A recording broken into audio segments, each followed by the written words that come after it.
Hello and welcome back to Nolan Financial Radio. My name is Tara Nolan from Nolan Financial.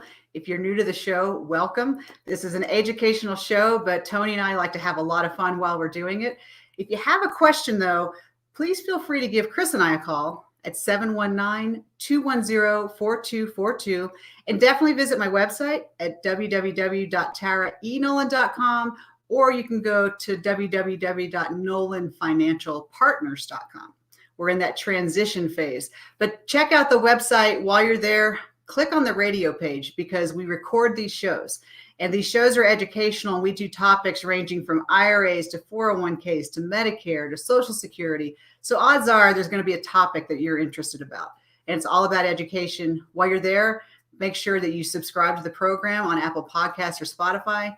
And like I said, don't hesitate to reach out if you have questions or you want to set up a face-to-face meeting. We're also doing virtual meetings, and that number is 719-210-4242.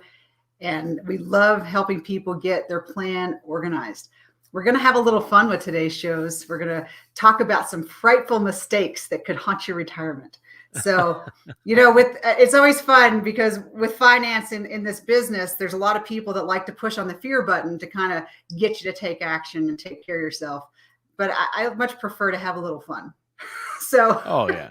But the point at the end of the day is if you're listening to the show, you're doing the things that you need to be doing, be taking care of yourself, you're getting yourself educated. And at the end, though, what I want you to do is take some action to take care of yourself. But before we jump into the show, I wanted to reach out and say, Tony, how are you doing today? I'm doing great, Tara. Thanks for asking. It's great to be here once again.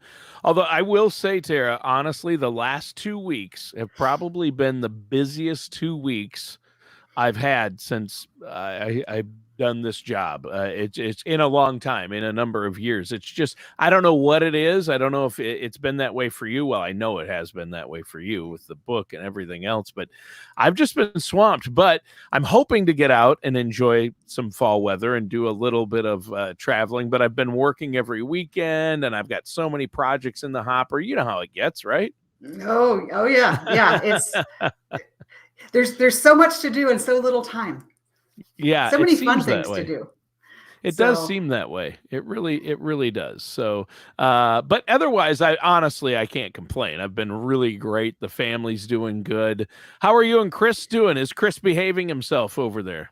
Oh, we're very excited. So how things, we've had just an amazing day. So yesterday we bought a new rental property. Today I'm getting a massage at the Broadmoor after our show. Wow. And yesterday I got my entire manuscript off to the copy editor. So, wow. It's everything's you got to be feeling great. It is. Right? But the other thing that's happening, and it really does relate to money today, is I'm supposed to go to Germany on Sunday for my first 2 weeks of my mobilization assistant job with the reserve. Awesome. But until the continuing resolution, the CR got passed, there was no money. So that got passed Thursday night, right? And so now we're trying to see, how fast paperwork and bureaucracy goes. Oh, so we're waiting to see is the approval going to come through. But Tony, I brought that up for people because one of the things I really want everyone to start thinking is if you could picture in your head a bubble and call that your financial bubble. And a lot of people kind of stovepipe their decisions where they have a decision about Social Security and then they've got their 401k and then they maybe have their car insurance. So they kind of have all these different stovepipes. But if you put all of those decisions together in one bubble, then you see how everything interacts.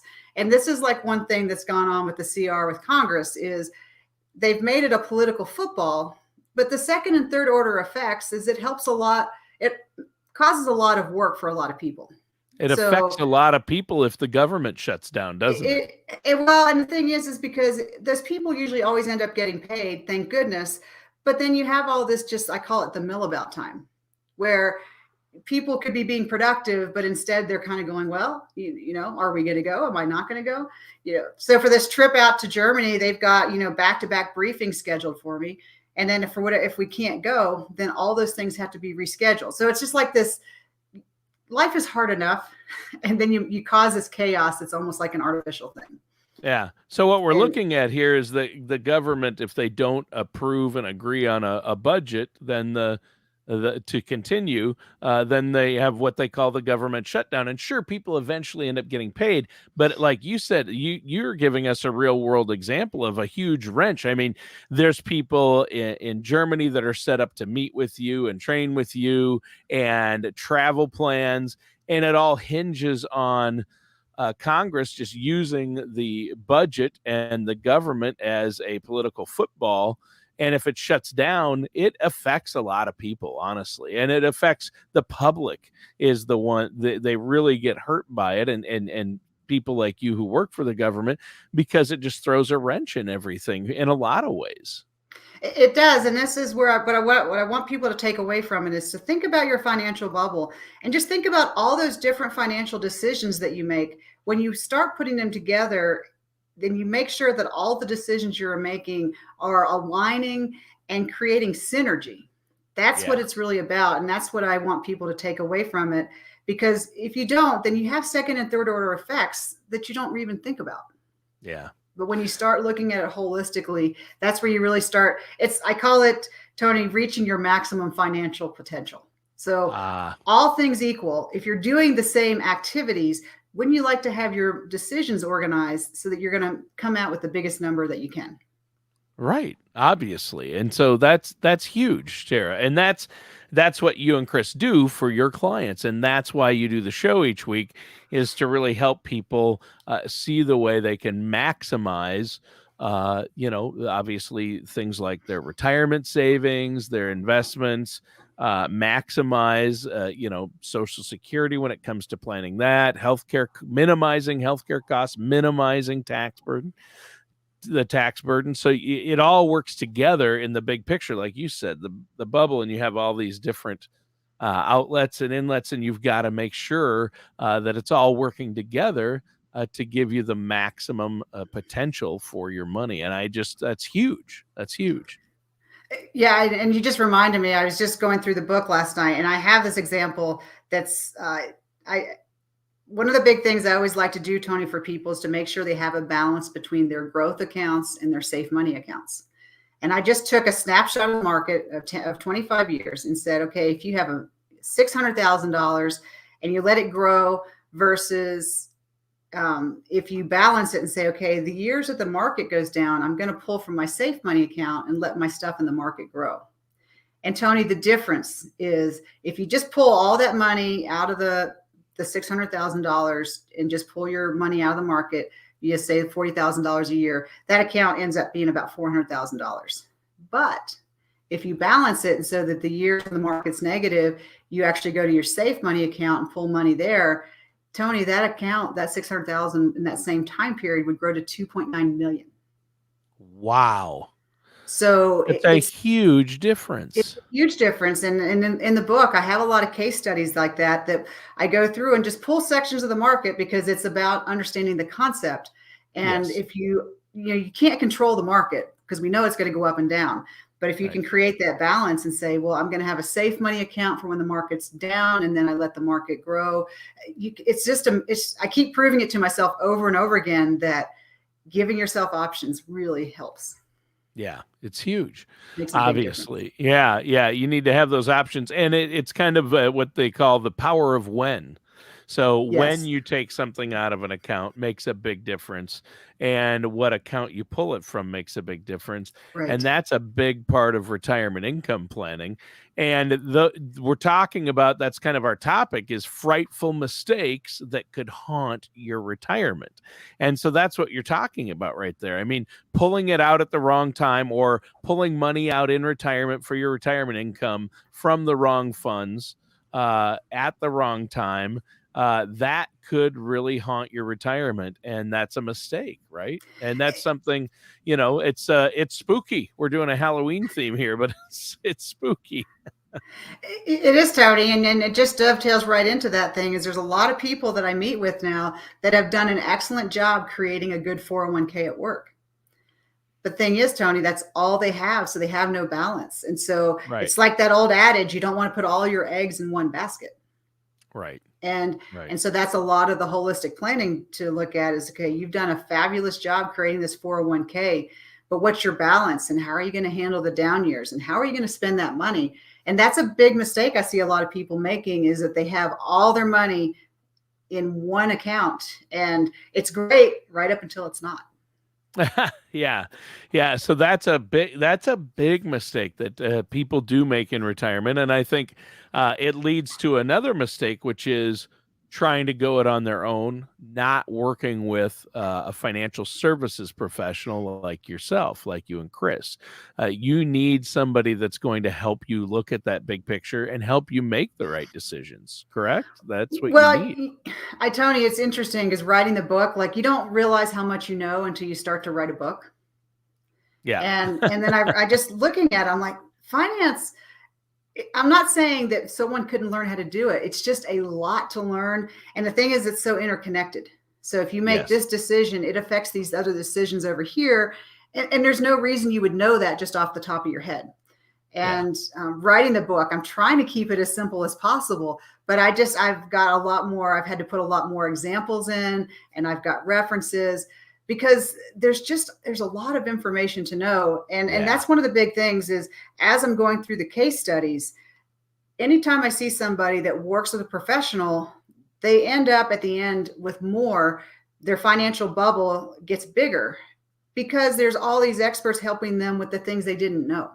Right. And that's why you want the CPA, and I have a healthcare specialist, and I look at the car, I look at the whole picture. Yeah. Because the people that try to do it themselves, Tony, they do a good job with the things they know. It's the things they don't know that they miss. Right. Right. And I would say another big mistake, the next thing we could talk about, you mentioned CPA, and I know that you work alongside CPAs and look at the tax aspect. But when you talk about one thing affecting the other, and we've seen that, the old a butterfly in China flaps its wings. And there's a tidal wave that hits Florida. It's like, okay, is that the cause and effect? But we've seen it with the stock market, where recently, or not that long ago, a company says in China, one company says it might default or go bankrupt, and the stocks here in America take a nosedive for a day or two. And we've seen that happen. It's crazy. Somebody sneezes on the other side of the world and it affects us here. So it is causal, but taxes seem to be intertwined with everything you talk about on the show. So taxes, I bet, is an area where people, especially when it comes to retirement income planning, make a lot of mistakes, isn't it? Or am I wrong? Tony, it's not what you make, it's how much you keep. And that the tax strategy is absolutely woven into any successful retirement plan, because the tax code drives everything in our country and our financial system, because the tax code says, you've made this much money and here's how much you get to keep. And here's how you can let it grow. And do you want to let it grow somewhere where it's taxable? Do you want to let it grow somewhere where it's tax-free? So I say none of it's magic. It's just understanding the tax code and how you want to grow your money, and how you want it. It's not just saving money, but it's how you save your money. Yeah. So you can do a good job and put in a savings account or have an IRA, and that's good. I'm saying that's good. But you can look and couple it with, what you're taking advantage of as you protect your family, and then grow things tax-free, and then make sure that you have the growth accounts and the balance of the safe money accounts. Making sure, Tony, you have those Roth accounts, because it's all about getting your money from taxable to tax-free. And here's the thing, Tony, it's not about getting out of paying taxes. We live in a country where taxes help everybody, but it's about making sure that you have the control of your money. So when you get your money in a tax-free account, then that lets you have more control over your life, so that you can and you've already paid taxes on that money then. So it's not like we're not talking about avoiding taxes. We're talking about minimizing your own tax burden and being smart about it. And you mentioned Roth IRAs because a lot of people, I think one of the big mistakes that people make that could haunt their retirement is, a lot of people assume, and I used to assume this before we started doing these shows, is that my taxes are going to be really low in retirement because I'm not working. So I don't need to worry about taxes in retirement. But yet for traditional 401ks and traditional IRAs are where the majority of people now, people our age, have their retirement funds. And when that went in tax-free, so we get the tax advantage when it goes in. But they don't realize all that money. Somebody says, well, I've got $250,000 in my 401k or IRA, and I'm going to use that in retirement. No, they don't. Because if it's a traditional 401k or IRA, right? Am I right that, Yep. 20 to in the future, 30+% is going to be owed to Uncle Sam, right? Mm-hmm. And to So, keep the numbers simple, I always just use $100,000 and yeah, I just assume $30,000 of that, 30% is going to the government. yeah. And Tony, I have a lot of people that I have to explain that to them, and they're like, "Well, I have 100,000 or 1,000,000, add a zero where you need to." I'm like, "You don't. No. You have that minus the taxes." And so, When the taxes are low, you might want to consider moving if you have everybody's situation is different. Like you say, it depends, but you may want to move something from those taxable accounts into a tax-free account and pay the taxes now. And that way it grows tax-free. So not only, because if you don't, you're going to pay taxes on the growth and what you put in. If you put it in a Roth IRA, you only, when you take it out, there's no tax, and the growth ends up being tax-free, but you have to pay taxes now. So right. And then the challenge is, Tony, as I have quite a few people who make too much money to contribute directly to a Roth, but then that's where we have to look at the strategies to say, well, how do we save your money in a 401k and then get it converted to a Roth? Because you do want to get over there, and there's a couple different ways to do it depending on where you are. And then there's strategies, because sometimes you do it in pieces. You don't do it all at once. sure. So, and that's where the strategy and the planning really comes into play, is to go, I know I want to be tax free. How do I do it? Yeah, that's the catch. And for everybody, that answer is going to be different. I mean, there are a lot of great Right. retirement vehicles out there, and there are a lot of great tax strategies. And that's why I know you work alongside CPAs. And the thing is if somebody says, well, I'm already working with a CPA, but typically they're looking backward at the past year and doing taxes for your past year. They're not looking ahead to retirement. So you need somebody who's looking at that big picture.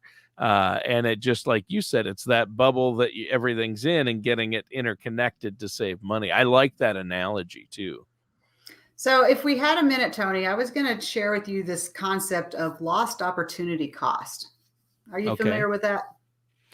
That's if you put your money under your mattress, you're losing money because it doesn't have an opportunity to grow and work for you and make money on that money, right? That's a great example. Is that it? That is. And so I'm just going to share another example with folks listening, because we're talking about mistakes that people make. And here's like one of the basic ones I start out with people and look at is, let's use your car insurance as an example. So, you pay your car insurance, right? And if you have a great year driving, do they give you your money back? No, no. Maybe if you have USAA, they might send you a check for $50, Right. but they don't give you $1,000 back. So one of the things I look at is, with cars, there's deductibles, usually like $250, $500, or $1,000. And I have a lot of people, Tony, that will come in with a $250 deductible. And I say, well, okay, let's just think about this. Because a $250 deductible has the most expensive premium. And I'll say, okay, so someone, you come out of the grocery store and someone has backed into your car, and it's going to be about $400 worth of damage. Are you going to file a claim in that scenario? Probably not. Probably not, right? Because it's too much hassle. And your deductible is $250. So most people are going to pay $200 versus have to go through that whole hassle of filing a claim and doing all that. So that's the question I say is, well, then let's look at and usually let's say it's about $2,000 for that $250 deductible. If you check, a lot of times the $500 deductible is going to be about $1,500 versus $2,000. And it's a $500 deductible. So if that works, then you have basically found in your budget $500 that you were already spending. Right. But now you can take that $500, and instead of just giving it to the insurance company every year, you can invest that money somewhere else. Right. And so that comes back to that holistic look at the budget, but it's called lost opportunity cost, because that money, when you're getting the $250 deductible, is paying the insurance company. Right. If you change your deductible by just $200, then all of a sudden you have that $500 that you can put to work for you. That's right. And even if it just grows at 3%, it doesn't even have to be big. Over 20 years, that's going to be $30,000 or $40,000. Right. So Yeah. this retirement mistakes I think that people make, Tony, is they don't get around to creating this whole financial plan. And so they're already doing the work, they're already, paying the fees. But if they just would have done it smarter, then they could have had the money working for them. And so Well, lost yeah, and opportunity cost. that's just it. I mean, work smarter, make your money work for you. I think, and you're always hammering home that point, and I think that's important. Lost opportunity cost, and I think that also leads us to another point that I'm thinking a big mistake people make is they don't take into account inflation, which is like a lost opportunity cost, because if your money's in a CD that's paying 1% or 2% at most are paying 1% still, a certificate of deposit, or if it's in bonds that are earning you 1.2%, that money, even if, I'm earning 1.3%, interest rates are low, so that's good, I'm still making money, but you're not, because inflation this year is 5%. So, right? Am I right? Exactly. It's always about 2 to 3%. It really is. Yeah. So you've got to make at least as much as inflation to stay even on your money, and I think that's an important thing to note. That's a mistake people make too, right? It is. And just for those people out there that don't like numbers, the best way to think about inflation is just to remember, how much did you pay for a can of soda when you were a kid? For me, it was like 50 cents. Now it's like $3. Yeah. I remember that they had the small bottles at my mom's work. They had an old Coke machine when I was a little kid, and it was a quarter. So that's how I got to look like this. I drank too many bottles of Coke when they had real sugar in it. And just popping those quarters in there. Right. So we had another one. This one's a little more fun. I like this idea about a mistake that people make is they get excited about maybe moving, right? Once they've retired and they're like, we could go anywhere. And I was funny because I was just having this conversation with Chris the other day, is one of our favorite places to go is Hawaii. We love the beach. Hawaii, yeah. We love the mountains. It's kind of got everything. But the question that we kind of ask ourselves is, do we love Hawaii? Like, would we want to live here, or do we love it because when we come, it's vacation? So we are staying in the nice resort right on the water. We're not working. Would Hawaii be the same if we actually lived there and we're working and maybe not living like right on the beach? No. I don't know. No, I mean, it would still be a great place because you could still do things on the weekend, but it's never the same when you actually live there. I think that's part of the problem.